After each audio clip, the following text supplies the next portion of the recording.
nice to be here on a lovely fall day. It's beautiful out. In Living the Science of Mind, page 346, Ernest Holmes wrote, Jesus said, "Give and it shall be given to you." To which Holmes responded, "Since the universe is in balance, nothing can leave any point without an equal something returning to it. We can give out more, and just as surely as we do this, more will return to us. Let us expand our consciousness of God as our source, the allness of good, by accepting the truth of this affirmation as we speak it. Knowing God is my source, I express gratitude in a generous way, and I open my heart to receive money and good of every kind. This comes to me in increasing quantities through multiple channels and in a continuous stream." Thank you so much, Krista.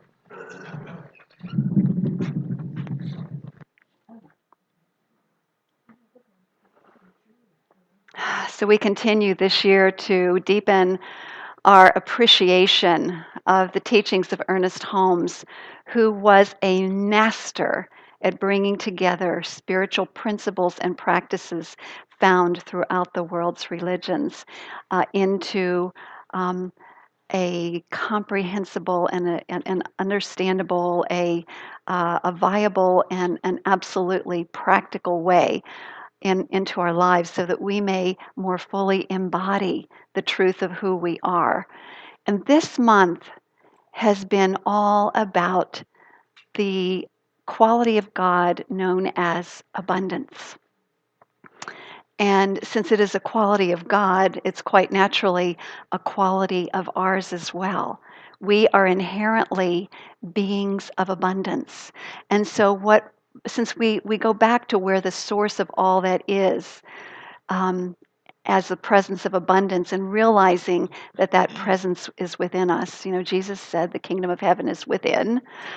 Then that abundant supply lies in the very midst of our being, and it just awaits our recognition of it.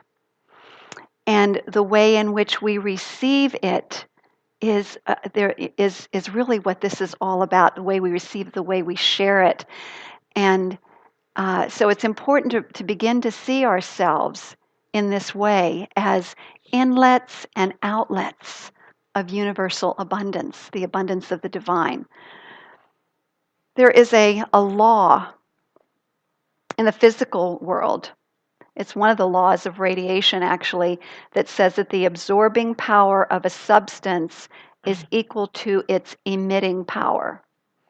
So the idea is that the greater emission of a substance, the more that it emits in terms of light or whatever, the more it's able to absorb. And since physical laws are a reflection of spiritual laws, what this means then is that the more that we give, the more that we're able to receive.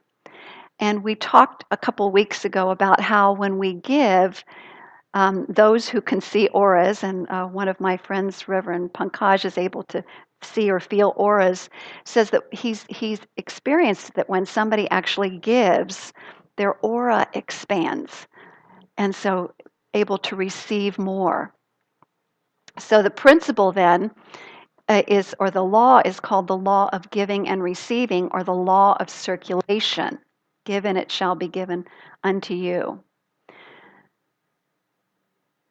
So, because we live in a harmonious universe with laws that are already part of it, our job then to get into that flow of the giving and receiving of the abundance of life is to get into harmony with those universal laws. And today I thought I would focus on two particular, or actually three particular laws that all are around this same principle but help to describe it in slightly different ways so that we're able to grasp it more deeply, embody it more deeply.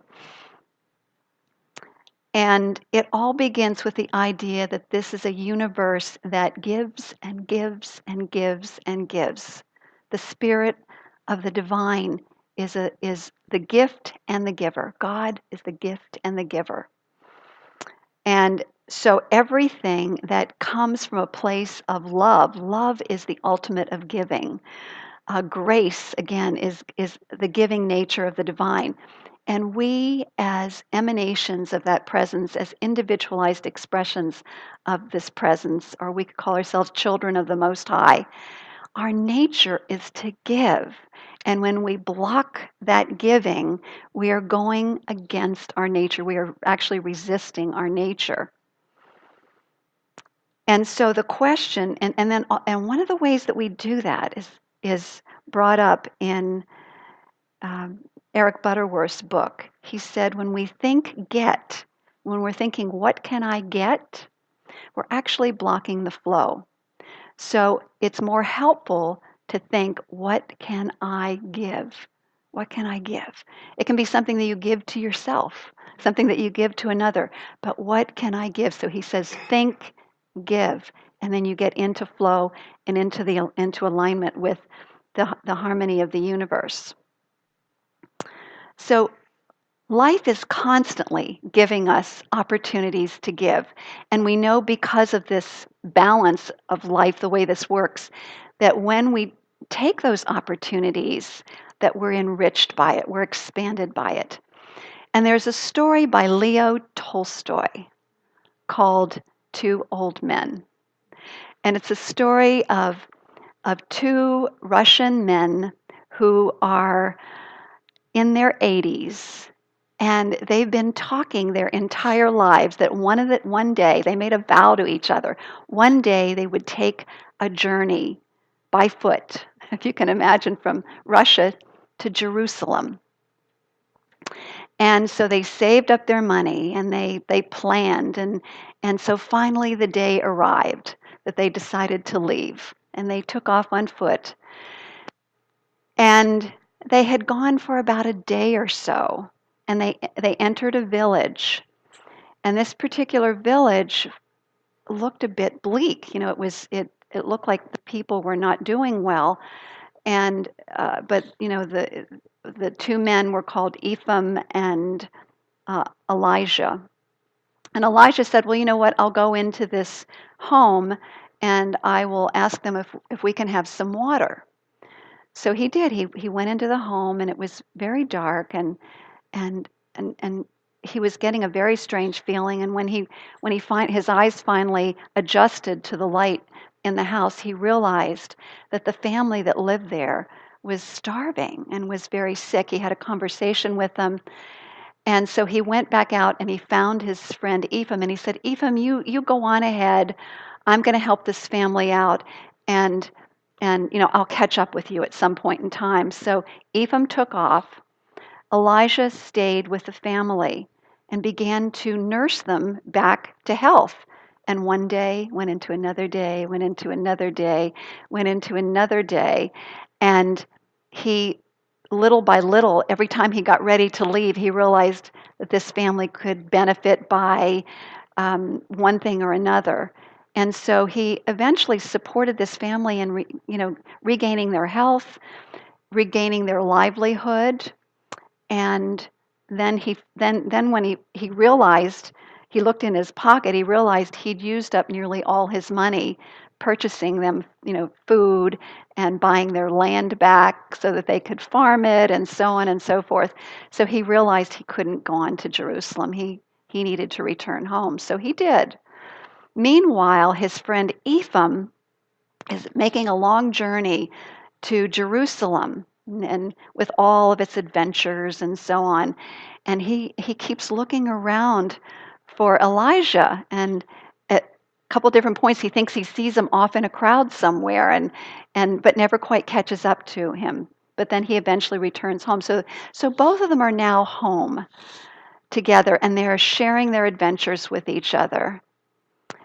And oh, I forgot one important part. Wait a second.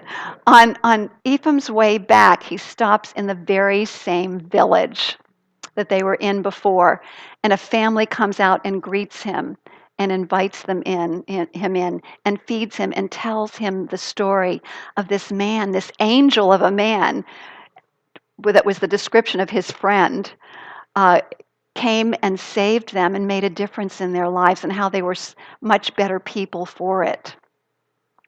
So anyway, they get back together, and Elijah, by the way, has not told anybody in his family or world what he was doing or why he came back early. He just says, "Well, I lost my money and I came back." And so Ephraim now knows what happened, and he starts talking. He asks him about it, and he said, "You know what? That was me being up to God's business. I was up to God's business. So let's change the subject." So interesting way that the story ended, but the point of the story was that he realized that he was up to a greater vision and mission than just his own particular life. He really honored and acknowledged the divine presence as that which motivated him, which encouraged him to stay, and which provided him the resources to assist this family and still get home safely, and realized his true pilgrimage was helping that family, while his friend's pilgrimage was to go to Jerusalem. So that particular story is a reminder to all of us. How can I give? How can I serve? What's in front of me? What's before me that I have where I can make a difference? How can I share? What must I give? And every time we do, how many of you realize that when you do this, you realize how much you are truly enriched? Anybody notice that these are very enriching opportunities that we have when we reach out and support another? So that brings us now to something called the law of increase. The law of increase. It is based on the principle that life, spirit, God is always seeking a freer, fuller, more expanded expression of itself. This universe is a spiraling universe. It is an expanding universe. It's a universe that is the scientists have seen, actually, when they look out into space, they can see that the universe is continually expanding, which is an outpicturing of what's going on within us. So it's our nature to want more. It's our nature to desire. In fact, the word desire, the root of it is of the Father, or of the presence or the Spirit, if you want to think of it that way, that it is our nature to desire more. And when we honor that in a sacred way, we are actually expressing the divine itself. So wanting what more? Wanting more time with our friends and families. That it could be that. More time for projects that we love. More wealth so that we can be comfortable enough to give our gifts, right? To give the gifts and talents that we have to the world. More so that we are able to give from the overflow. So again, we want to demystify or change the paradigm that many of us have grown up with, possibly, that there is something wrong with wanting more. It's actually the nature of us. And because of that, we continue to have new inventions, just newness of every kind imaginable, new creativity, new songs that burst forth through us. So it's important that we learn to be people of increase. And the way that we live in harmony then with this law of increase is to be a beneficial presence wherever we are. To think increase, to think, how can I increase the level of love, or the level of enthusiasm, the level of light in every single interaction? how can I make a difference and uplift everyone who I come in contact with? So it's a way of saying yes to positive energy. It's a way of saying yes to life whenever we become people of increase. And the question to live in, to be in harmony then, is how can I give more than is expected of me in order to open the channels of more good coming to me and to everyone else? Being kinder, being more grateful, laughing more, giving the thought of increase to everyone I meet, helping others prosper, like Alicia did. The next law I wanted to talk about is the law of non-resistance. And this law is spoken of in many different ways in different spiritual traditions. Jesus talked about resist not evil. And the Hindus and the Buddhists call it non-resistance. And in A Course in Miracles, one of the quotes is, "In my defenselessness, my power and safety lies." This principle is about being for things instead of against things. So if our energy is, what am I for? And think of things in the world around us. What am I for instead of what am I against? We'll find that we have so much more power for good in that.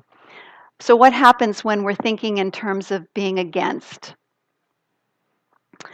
Think about it.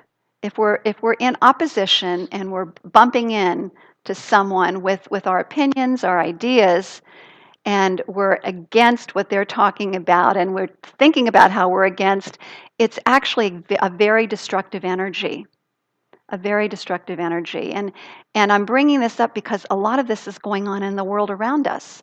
And I'm trusting that all of us are rising above this, because metaphysically, resistance is probably one of the most destructive energies that we can possibly deal in. It destroys our bodies because it brings on the stress response, right? It destroys our relationships because when we're in stress response, the mind shuts down, the thinking mind, and we act on the emotional body. We act from a place of aggression, so it's harmful. So this doesn't mean that you don't stand up for what you believe in, but you stand up for it instead of against someone else. So the law of non-resistance. And the reason why I'm bringing this up in this whole realm of abundance is we actually shut down the flow of our abundant supply by opposing things.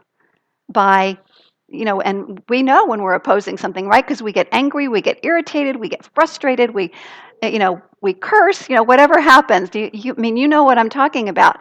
That energy is self-destructive.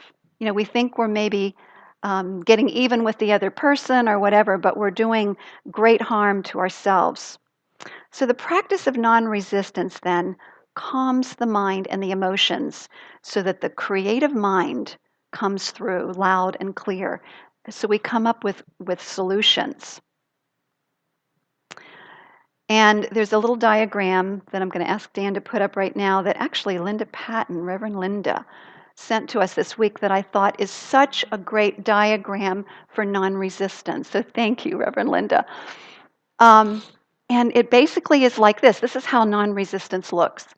Do you have a problem? If you think you don't have a problem, if you really look at it and say, actually, it's really not that much of a problem, then don't worry. Okay? Okay, if you do say, okay, yeah, I do have a problem, well, can I do something about it? If yes, then you do what you do and don't worry. You take action, right? If there's something you can do. But if there's something that you can't do anything, if you can't do anything about it whatsoever, it goes back to, then don't worry. Because what do? We tend to stew on things often that we either don't take action about or that really there's nothing we can do. And the serenity prayer that the 12-step program uses is a reminder of that. It's a reminder that we take action on things that we do have control of, but we surrender and let go and trust and bring ourselves back to peace when it's something that we can't do anything about. And that way we live not only as more serene and peaceful people, but we actually are very powerful people because we're in touch with the creative mind itself that is able to operate through us, through a calm and relaxed body. Reverend Michael has a beautiful way of handling it when there's nothing that we can do about it. He says, say to yourself, it is what it is. So repeat that after me. It is what it is. Or if somebody their behavior is something that's totally out of our control, then we say, she is what she is. Or he is what he is. Right. In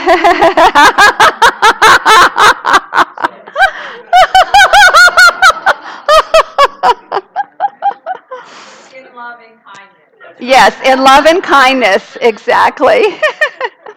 And then once we do that, and that helps us to relax, then we can say, how can I learn? Or we want to harvest the good from it.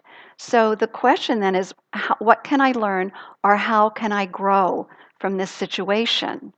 What can I learn, and how can I grow? And maybe the thing to learn is how to practice non-resistance, how to stay in a state of serenity so that we can be a beneficial presence.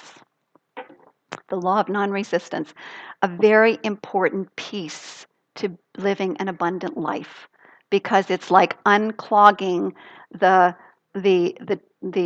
hose. It's, when you practice non-resistance, you're unclogging the hose and allowing the energy of life to flow through.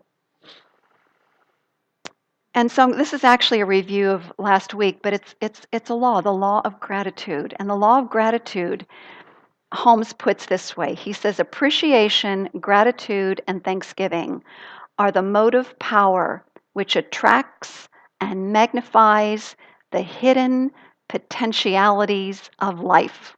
The hidden potentialities within us, right? Thanksgiving, appreciation, and gratitude. There's a philosopher by the name of Kathleen Dean Moore who wrote a book called Wild Comfort, The Solace of Nature. And she reminds us that the earth gives us gift after gift after gift. And this is so perfect with the indigenous culture because they, what we're talking about today, because they give, they continue to understand the givingness of the spirit. So nature gives and gives and gives of every kind imaginable. So when we receive a gift from someone, or just the gift of life as we're walking through nature, she says we dishonor the gift when we ignore it or when we just walk unaware. We dishonor the gift. She says we're deflecting the love of the giver. So we're not only deflecting the love of the giver when somebody actually gives us a gift, if we don't honor it, we're also deflecting the love of the divine when we don't honor all of the good that is already around us. She said, but to acknowledge a gift, to say this is wonderful and beautiful, this is a great gift, this honors the gift and the giver. So she says, notice the gift, be astonished at it, be glad for it, care about it, keep it in mind. This is the greatest gift a person can give. So this is, again, living in the law of giving and receiving. When we are in gratitude and appreciation, we're in a state of giving, aren't we? We're giving thanks. Goes back to think, give. So all of these practices, if you look at the essence of them, they're all laws of love. They're all ways of talking about the same thing. That givingness of the spirit, that presence of love that we are, when we practice the law of non-resistance, when we practice the law of gratitude and appreciation, when we practice the law of, and I'm blanking, increase, we are practicing the law of love. And so it is with that great love that I give my thanks for all of you. And I invite us to say together, yes, and so it is. Thank you.